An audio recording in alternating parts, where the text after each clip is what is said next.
When I first started into the domain industry, I really focused on the end user. And I started asking this question, like, why do brands buy domain names? Like what would compel a brand in a startup? Maybe a startup that's kind of scratching by, maybe a startup that's well funded, maybe it's a Fortune 500 company. What would compel them to spend $200,000, $300,000, $1 million, $2 million on a domain name? And I knew that if I could answer these questions, why they bought, I would also be good on the other side of it, okay, the other side, the investing side of it, being able to pick good domain names. But I really started with that question. Now, I came from a completely different industry. I came from the retail industry. I'd managed accounts selling to Walmart, Target, and Sam's Club, negotiated with some of the best negotiators in the world. Domain names were just a very foreign thing. Like everything was done at the retail level. And so when I came into to the online space and domain names, I really like had to step back and educate myself. One of the things that was like the prevailing way to educate and explain domain names back at this time was that domain names were like real estate. And it was like, hey, you get it on Broadway or it's several streets off of Broadway. It's Avenue of the Americas versus Broadway versus this. Don't you want your store to be on like the premier place, right? You want the premier real estate for your brand. And what I found is that this didn't really motivate and move the needle for the buyers that I was working with. Now, it's a very good way to say and explain domain names because domain names are digital assets, digital property. Andrew says that all the time. It's like the original digital asset, the original NFT, right, are domain names. And they've been one of the best asset classes to invest in over the last 20 years. But that didn't motivate, didn't really explain why companies are spending money to acquire the raw version of the brand. At this point, I went on this journey to discover it, to really get into and answer this reason why. And I started to pull information from SEO, from branding, from marketers, and I started to see some trends emerging. Now I categorize these trends into 7 dimensions, the 7 like critical and crucial ways that a domain name impacts a brand. And what I found in doing this is that inevitably there was always one of these dimensions, okay, one that really kind of came out that was the reason why the company needed to buy this. These are the fundamental reasons why your domain name is a must for your ability to scale. It can be the biggest risk for your brand, but there's a real logical case to owning your brand's domain name in the raw version. So the 7 dimensions of why a domain name and how a domain name impacts a brand are this. The first one is global positioning. And global positioning is just how you stand out in the world for every brand that calls themselves your same brand. Now, what is a brand? A brand is a mark, it's a word, it could be a logo of some sort. It's your way to differentiate yourself from the market. But the problem is that in most cases, there's more companies out there that also call themselves your brand. So I use a lot of examples like Carrot, Carrot.com, Carrot.co, Carrot. On Carrot, Get Carrot, right? All these other brands that call themselves Carrot. And you can go to pretty much any single keyword.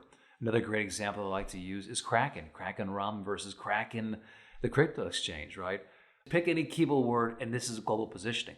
And so global positioning is actually super important. If you get this wrong, what happens is that you send traffic to another company. And you actually end up pre-framing your brand in a very negative light. And that is, hey, don't go over there, we're over here. This is the way that we talk about our brand because our domain name doesn't equal our brand. And this is a major impact. And so global positioning is the first dimension. The second dimension to how a domain name impacts your brand is leadership positioning or industry position. Now, this is how you rank among your competitors, okay? So there's this global view as far as domain names, but then it's also how do you rank amongst your competitors? Does your brand make you look like you are this perpetual startup? And what I heard over and over again over the years from startups that were looking to acquire their brand is, hey, Chris, it's time. We're growing up. We no longer can use the get or the my, the try, or the industry in our back, in the back, right? The domain name, maybe it's creative, maybe it's building, maybe it's insurance, whatever that is. They said, hey, it's time for us to grow up. We need to own our brand. We're committed to owning our brand.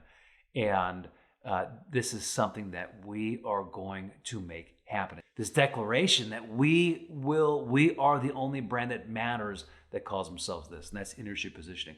And when consumers come to your brand, There was a study done by Reese, and I want to say Reese and Reese, but when they came and they viewed it, like we rank things in our mind, right? So we have like if you ask them what's the top 10 cars, they rank them in their mind. The same thing happens in every industry. When they come to your product or services and they look at your competition, does your domain name instill trust compared to your industry? And this is the second reason, or the second dimension to a domain name. Now, the third dimension to a domain name is branding, and that is just simply this aspect that your domain equals your brand equals your brand equity, right? Your domain name is your brand, which impacts your brand equity, which is this thought of trust, of loyalty, of being able to charge higher prices, of having consumers come back to you over and over and over again because of the essence of what your brand means. Now, it's interesting. I tell the story a lot about Ring.com. When Ring.com sold to Amazon for $1 billion, the founders said alone, they said, hey, the domain's worth $40 to $45 million for Ring.com.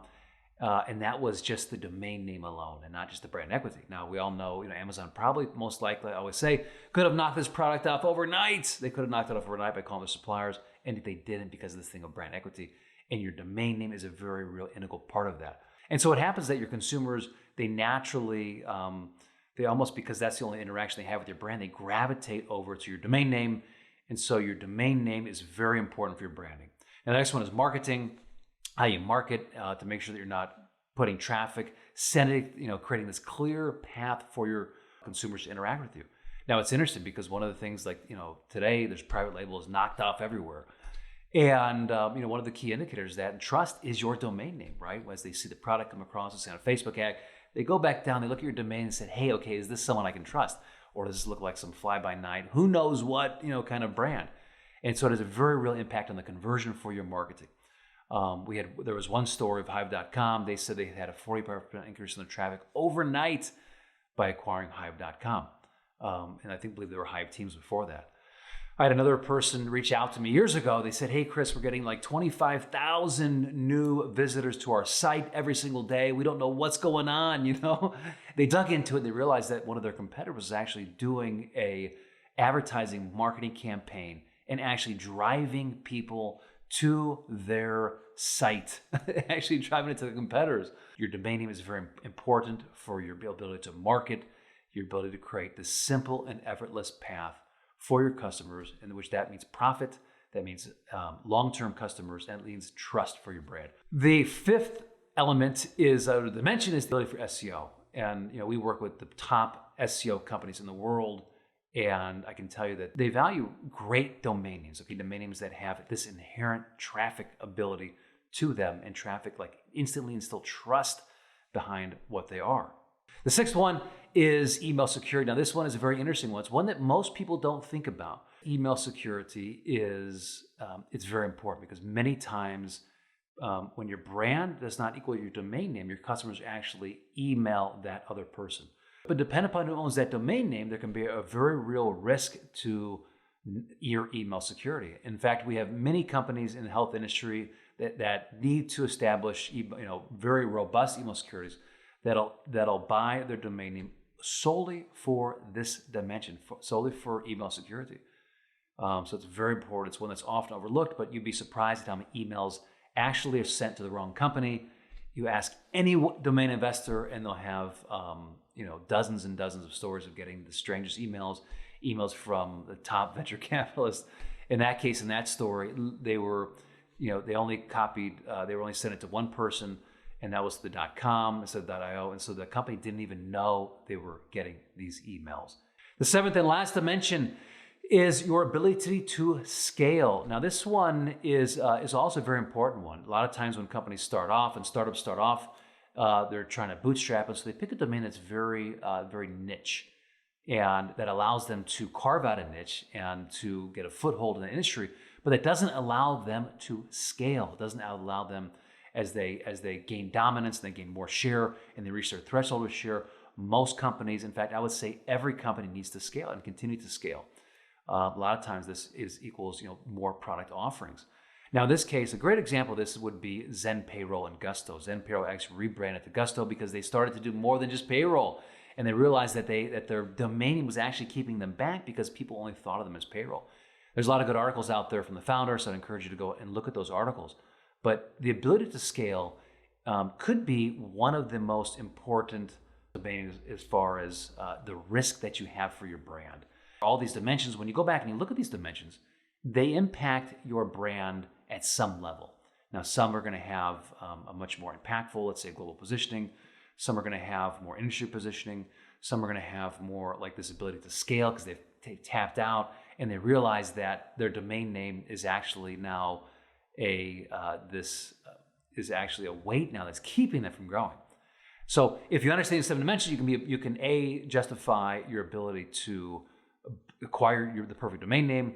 And from an investor standpoint, you can also understand how to talk to founders, because this is the essence of why do you buy your domain name? Why do you spend the money that is being spent on these domain names to acquire them? And it comes down to the 7 dimensions. I just walked over the 7 dimensions as far as why companies need to acquire their domain name. The next step to this is, okay, well, how do you acquire your domain name?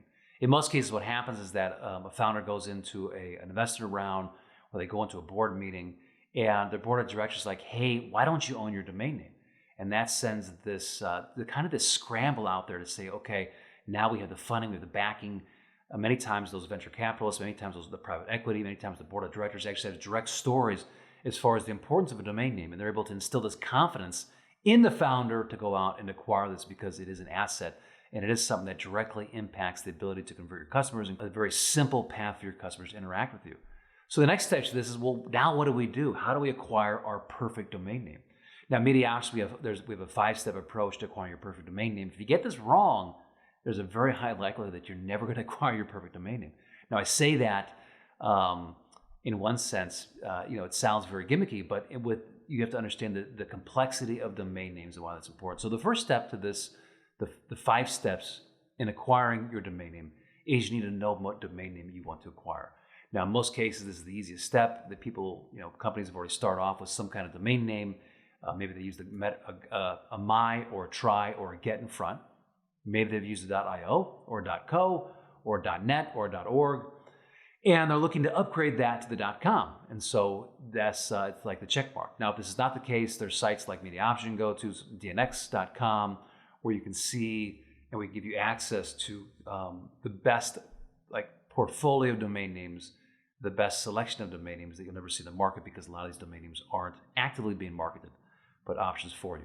The next stage to that is to determine who owns this domain name. Now, there's 3 different types of owners to a domain name, and it's very important that you get this right. So the first owner type is the business type.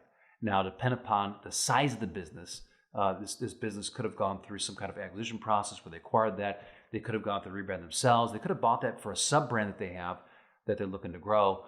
But one of the key things here is risk, because no one gets fired for holding onto a domain name, but you do get fired if you sell a domain name. And so one of the key indicators here as far as the negotiation process is the risk factor and lowering the risk factor when you're reaching out and trying to acquire that. Now, the second owner type is the domain investor.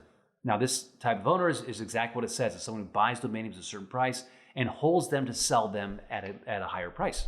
And there's a certain return on investment that they want. Now, it's important to know with this type of owner type is that, there's always the question, did I get enough out of this? Did I ask for enough out of this domain name? Could I have asked for 10x, or could I have asked for 20x what I'm asking, and what maybe I would have accepted had I not known who you are? So the very real way to approach the domain investor to make sure that a deal can get done, and that the price doesn't go off into a level that no one benefits and no one ends up becoming a winner.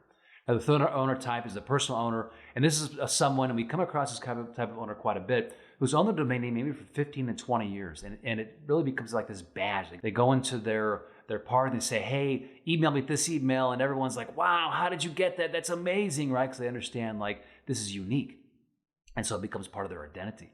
And at this type of owner, there's a very real way to talk to this to make sure that they can see the value as far as maybe selling it for the right price and getting that domain name home. And in most cases, this type of owner wants the pride out of their hands.